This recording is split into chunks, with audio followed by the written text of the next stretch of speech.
the fate of the children of Lyr. It happened that the 5 kings of Ireland met to determine who should have the head kingship over them, and King Lyr of the Hill of the White Field expected surely he would be elected. When the nobles went into council together, they chose for head king Derg, son of Dagda, because his father had been so great a druid, and he was the eldest of his father's sons. But Lyr left the assembly of the kings and went home to the Hill of the White Field. The other kings would have followed after Lyr to give him wounds of spear and wounds of sword for not yielding obedience to the man to whom they had given the overlordship. But Derg the king would not hear of it, and said, "Rather let us bind him to us by the bonds of kinship, so that peace may dwell in the land. Send over to him for wife the choice of the 3 maidens of the fairest form and best repute in Erin, the 3 daughters of Ordeal of Erin, my own 3 bosom nurslings." So the messengers brought word to Lyr that Derg the king would give him a foster child of his foster children. Lyr thought well of it, and set out next day with 50 chariots from the Hill of the White Field. And he came to the lake of the Red Eye of near Killallock. And when Lyr saw the 3 daughters of Ordeal, Derg the king said to him, "Take thy choice of the maidens, Lyr." "I know not," said Lyr, "which is the choicest of them all, but the eldest of them is the noblest. It is she I had best take."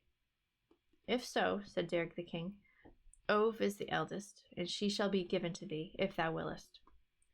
So Lyr and Ove were married and went back to the Hill of the White Field. And after this there came to them twins, a son and a daughter, and they gave them for names Fingula and Eod. And 2 more sons came to them, Fiachra and Con. When they came, Ove died, and Lyr mourned bitterly for her. And but for his great love for his children, he would have died of his grief. And Derg the king grieved for Lyr, and sent to him, and said, "We grieve for Ove, for thy sake. But that our friendship may not be rent asunder, I will give unto thee her sister, Aoife, for a wife." So Lyr agreed, and they were united, and he took her with him to his own house. And at first Aoife felt affection and honor for the children of Lyr and her sister, and indeed everyone who saw the 4 children could not help giving them the love of his soul. Lyr doted upon the children, and they always slept in beds in front of their father, who used to rise at early dawn every morning and lie down among his children. But thereupon the dart of jealousy passed into Aoife on account of this, and she came to regard the children with hatred and enmity. One day her chariot was yoked for her, and she took with her the 4 children of Lyr in it. Fingula was not willing to go with her on the journey, for she had dreamed a dream in the night warning her against Aoife. But she was not to avoid her fate. And when the chariot came to the Lake of Oaks, Aoife said to the people, "Kill the 4 children of Lyr, and I will give you your own reward of every kind in the world." But they refused, and told her it was an evil thought she had. Then she would have raised a sword herself to kill and destroy the children, but her own womanhood and her weakness prevented her. So she drove the children of Lyr into the lake to bathe, and they did as Aoife told them. As soon as they were upon the lake, she struck them with a druid's wand of spells and wizardry, and put them into the forms of 4 beautiful, perfectly white swans, and she sang this song over them. "Out with you upon the wild waves, children of the king. Henceforth your cries shall be with the flocks of birds." And Fingula answered, "Thou witch, we know thee by thy right name. Thou mayest drive us from wave to wave, but sometimes we shall rest on the headlands. We shall receive relief, but thou punishment. Though our bodies may be upon the lake, our minds at least shall fly homewards." And again she spoke, "Assign an end for the ruin and woe which thou hast brought upon us." Aoife laughed and said, "Never shall ye be free until the woman from the south be united to the man from the north, until Lurgan of Connaught wed Duke of Munster, nor shall any have power to bring you out of these forms. 900 years shall you wander over the lakes and streams of Erin. This only I will grant unto you, that you retain your own speech, and there shall be no music in the world equal to yours, the plaintive music you shall sing." This she said because repentance seized her for the evil she had done. And then she spake this lay: "Away from me, ye children of Lyr, henceforth the sport of the wild winds. Under Lurgan and Duke come together, until ye are on the northwest of Red Erin. A sword of treachery is through the heart of Lyr the mighty champion. Yet though I have driven a sword, my victory cuts me to the heart. Then she turned her steeds and went on to the hall of Dyrg the king.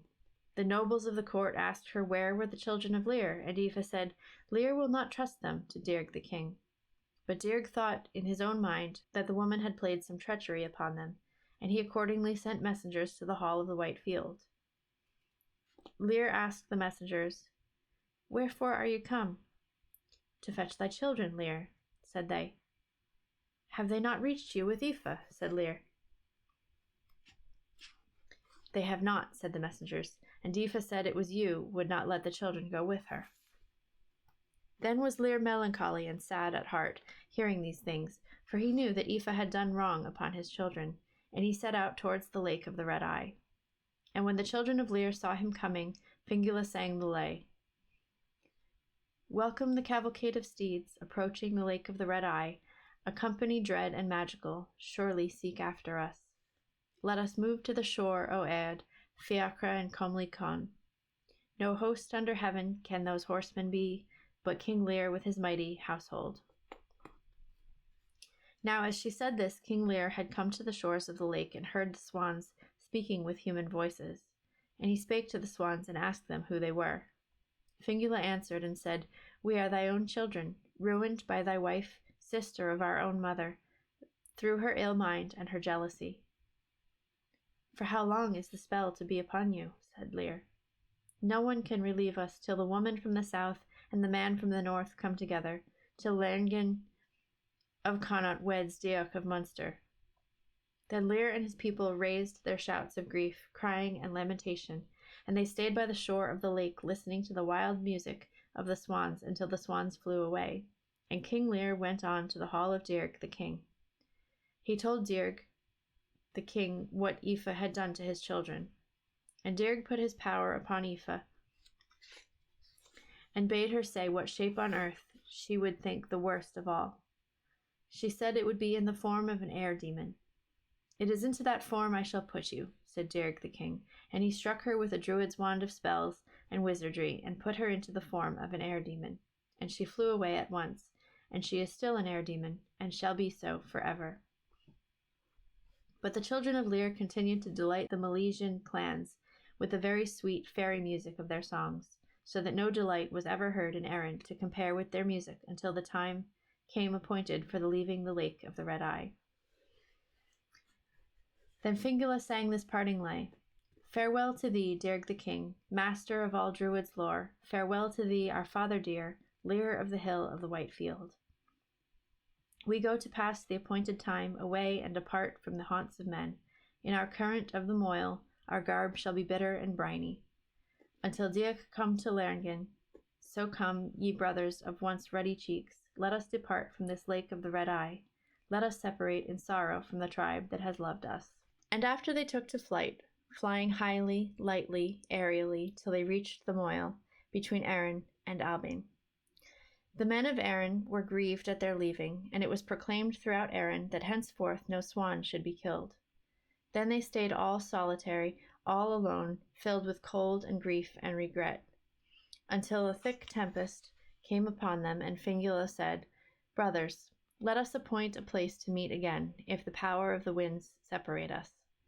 And they said, Let us appoint to meet, O sister, at the rock of the seals. Then the waves rose up and the thunder roared, the lightnings flashed, the sweeping tempest passed over the sea, so that the children of Lyr were scattered from each other over the great sea. There came, however, a placid calm after the great tempest, and Fingula found herself alone, and she said this lay. Woe upon me that I am alive, my wings are frozen to my sides.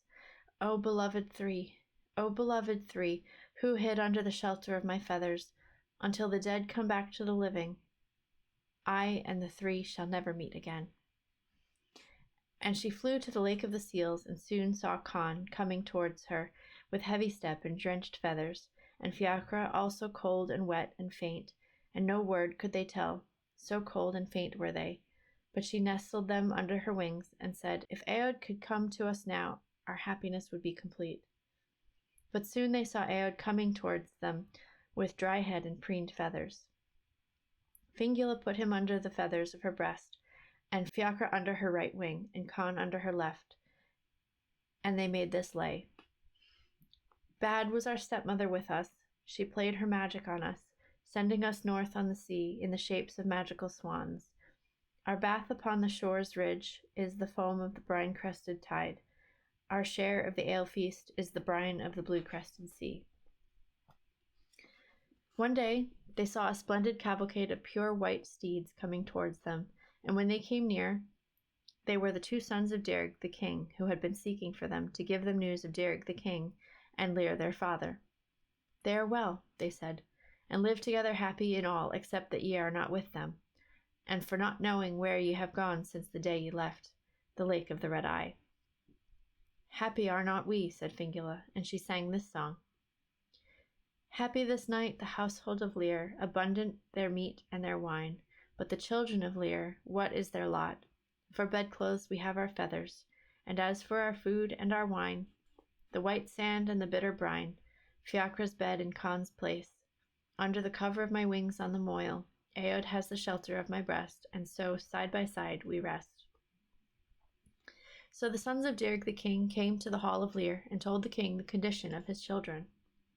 Then the time came for the children of Lyr to fulfill their lot, and they flew in the current of the Moyle to the bay of Eris, and remained there till the time of their fate. And then they flew to the hill of the white field, and found all desolate and empty, with nothing but unroofed green raths and forests of nettles. No house, no fire, no dwelling place. The four came close together, and they raised 3 shouts of lamentation aloud, and Fingula sang this lay. Con, it is bitterness to my heart to see my father's place forlorn. No hounds, no packs of dogs, no women, and no valiant kings, no drinking horns, no cups of wood, no drinking in its lightsome halls. Con, I see the state of this house, that its lord, our father, lives no more. Much have we suffered in our wandering years, by winds buffeted, by cold frozen. Now has come the greatest of our pain. There lives no man who knoweth us in the house where we were born. So the children of Lyr flew away to the glory isle of Brandon the Saint, and they settled upon the Lake of the Birds until the holy Patrick came to Erin, and the holy Macaug came to Glory Isle. And the first night he came to the island, the children of Lyr heard the voice of his bell ringing for matins, so that they started and leapt about in terror at hearing it, and her brothers left Fingula alone. What is it, beloved brothers? Said she. We know not what faint, fearful voice it is we have heard. Then Fingula recited this lay. Listen to the cleric's bell, poise your wings and raise. Thanks to God for his coming, be grateful that you hear him. He shall free you from pain and bring you from the rocks and stones.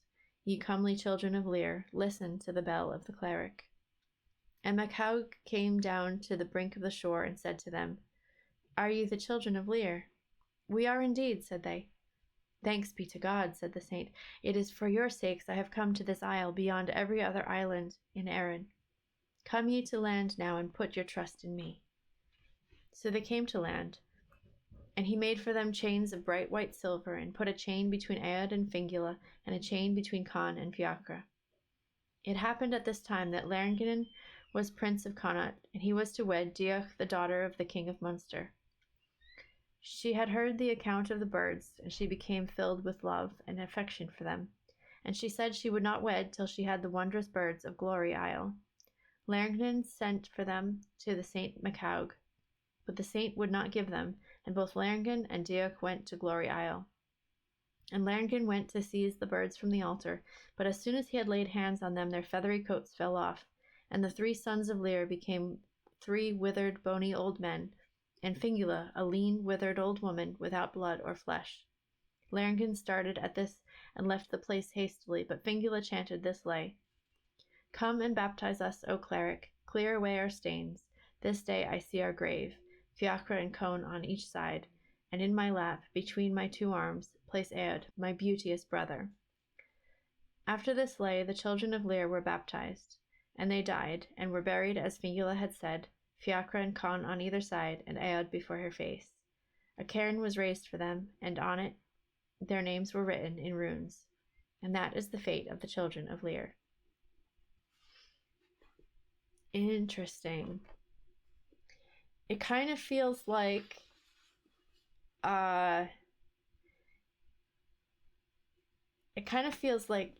not just the fate of the children of Lyr, but the fate of like the coming of Catholicism to or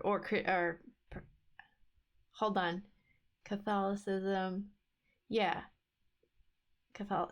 that's the. I was trying to remember which part of Ireland, which part of current day Ireland is Catholic and which part is Protestant. I think it's Catholicism in the Republic and Protestant in Northern Ireland, because England is Protestant. Yeah, I don't know. But it kind of feels like the coming of religion, basically. And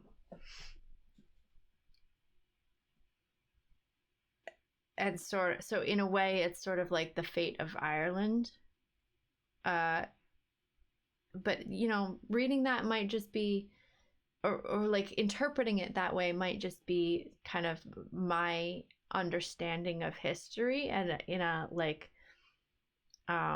hindsight kind of a way, but that might not necessarily be what's happening in this, like in the original version of this fairy tale. That might not be like the original intent of it. That might just be like me kind of putting my understanding of history onto it. Hi there. Thanks for joining our book club.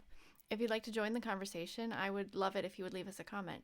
And if you'd like to see more, check out the playlist.